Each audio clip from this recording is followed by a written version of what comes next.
Assalamualaikum warahmatullahi wabarakatuh. Selamat pagi anak-anak. Bagaimana kabarnya selama belajar di rumah? Semoga dalam keadaan sehat walafiat ya. Tetap jaga kesehatan dan jangan lupa berolahraga ya. Sebelum pembelajaran kita dimulai, marilah kita membaca basmalah bersama-sama. Bismillahirrahmanirrahim.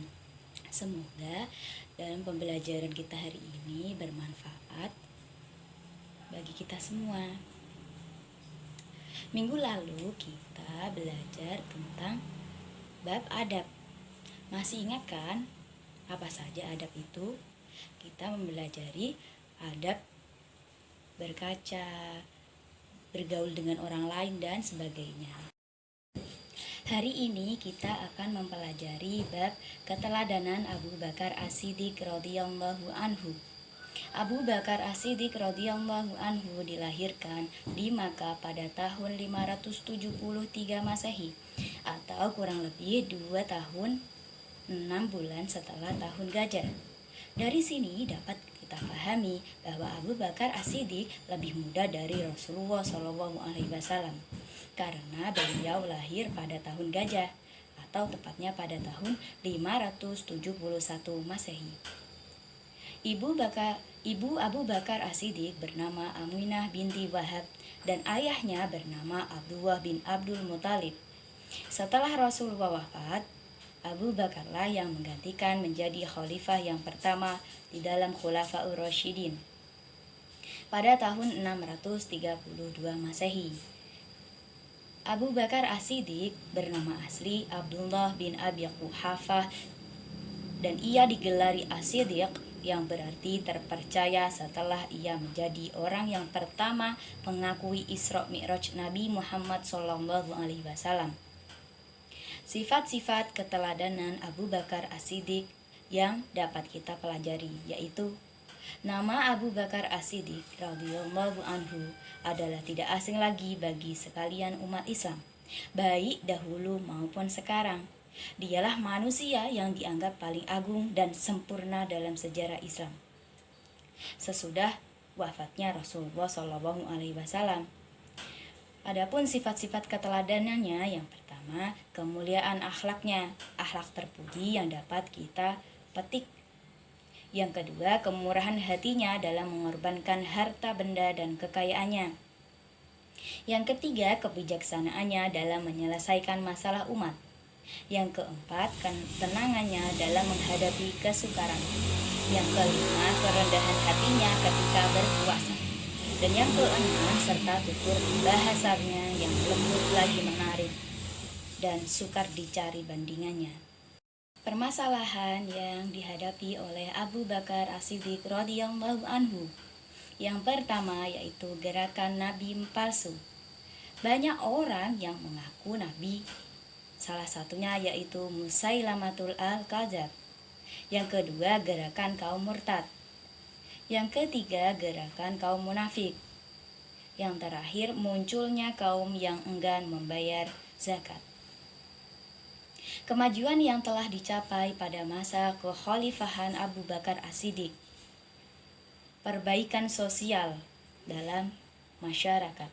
Perluasan dan pengembangan wilayah dalam Islam.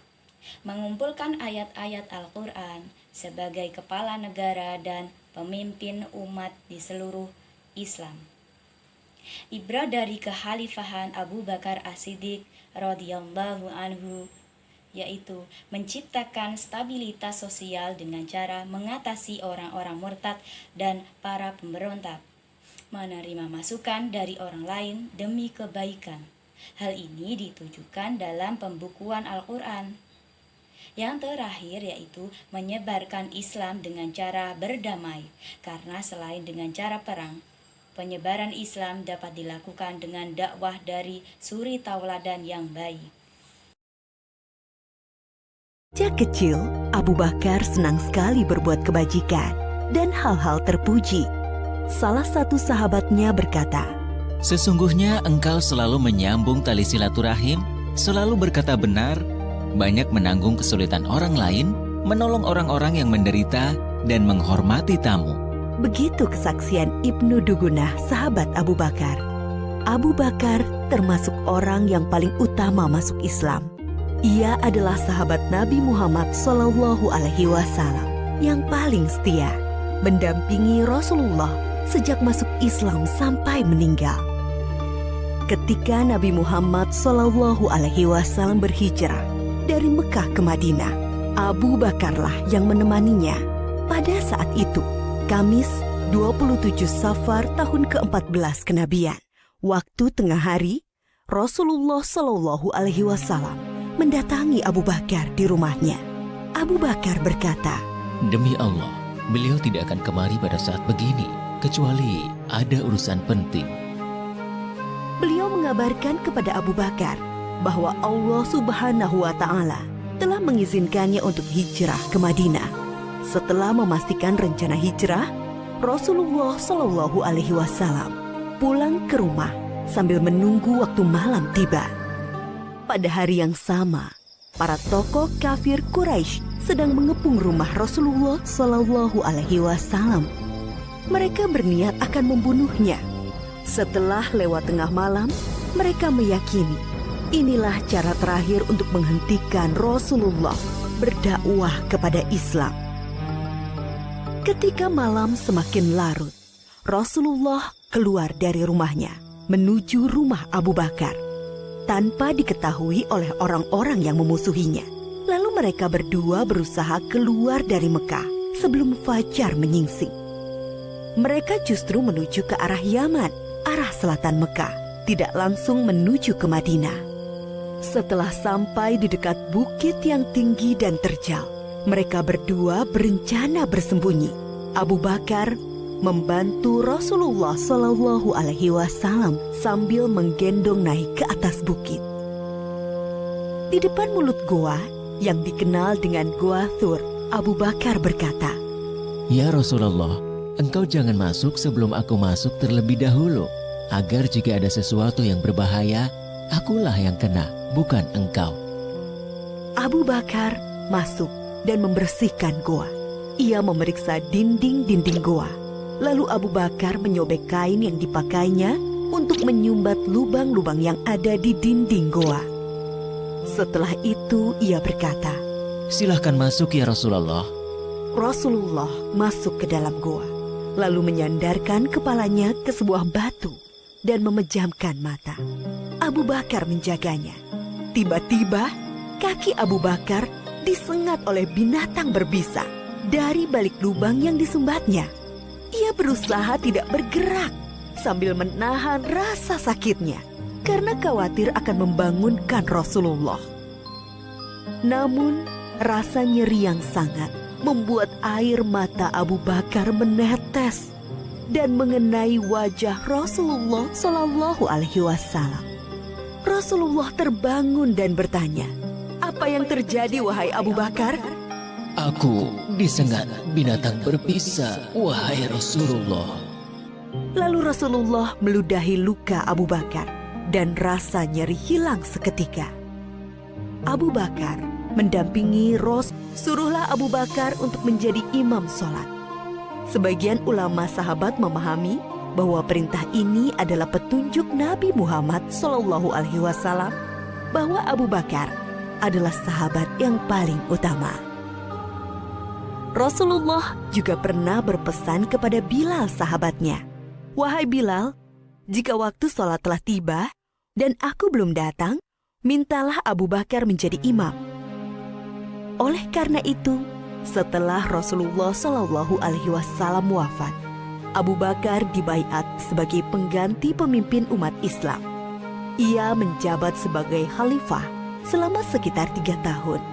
Selama memimpin kaum muslimin, Abu Bakar telah banyak memberikan karya-karya penting bagi perkembangan Islam dan kemajuan kaum muslimin.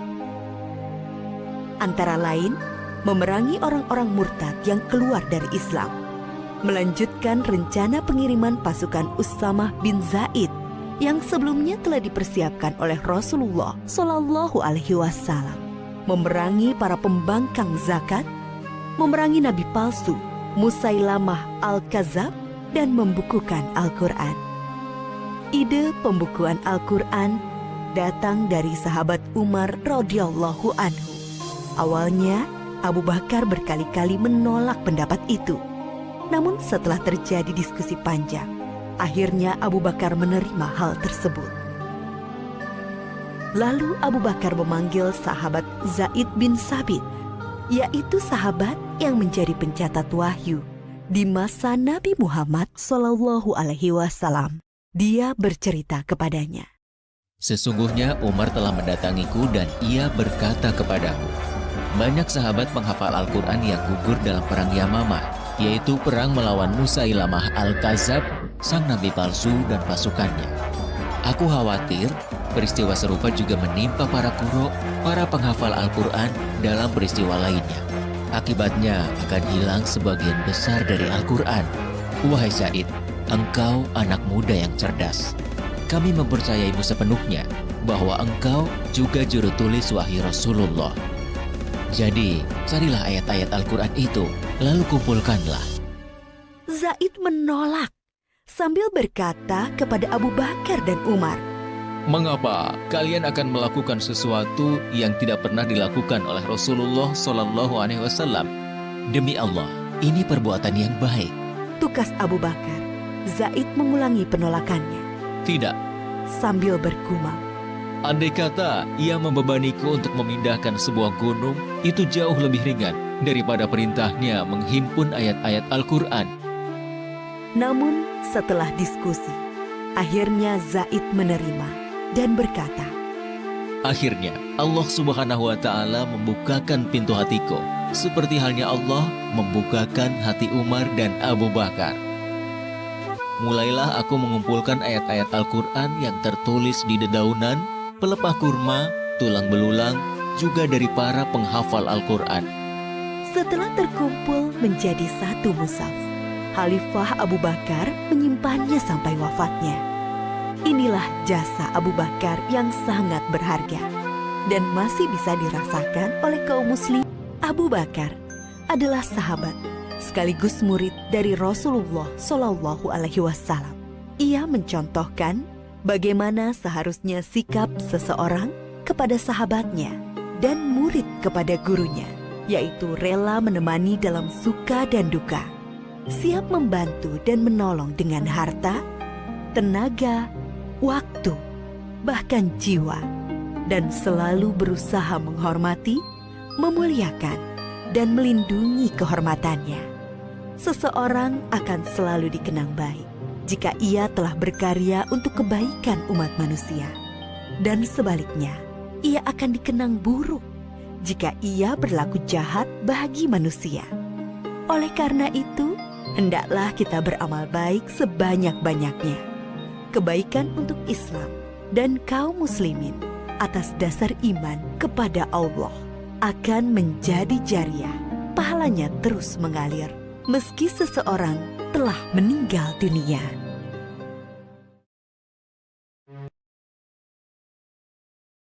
Selanjutnya, ibu akan memberikan sebuah permainan atau ice breaking gunanya agar anak-anak tidak merasa jenuh dan tetap konsisten dengan jalannya pembelajaran.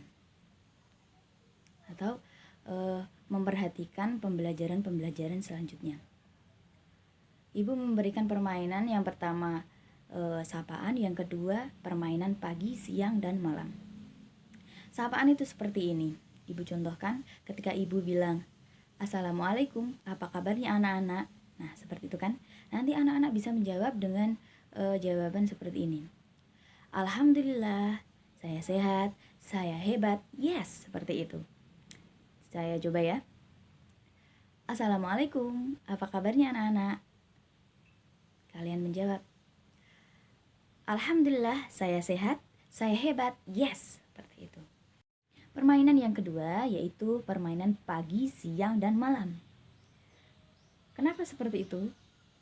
Kalian bisa tahu? Apa-apa?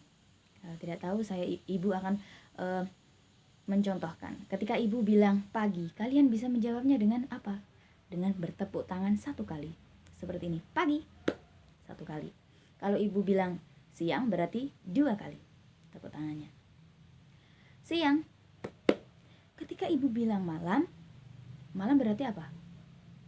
Waktunya tidur. Berarti setengah saja. Kita coba ya. Pagi, siang, malam. Kita coba lagi. Pagi, pagi, pagi, siang, siang, malam. Nah, seperti itu. Kiranya seperti itu permainan atau ice breaking agar anak-anak tidak jenuh dalam pembelajaran dan tetap melanjutkan pembelajaran selanjutnya.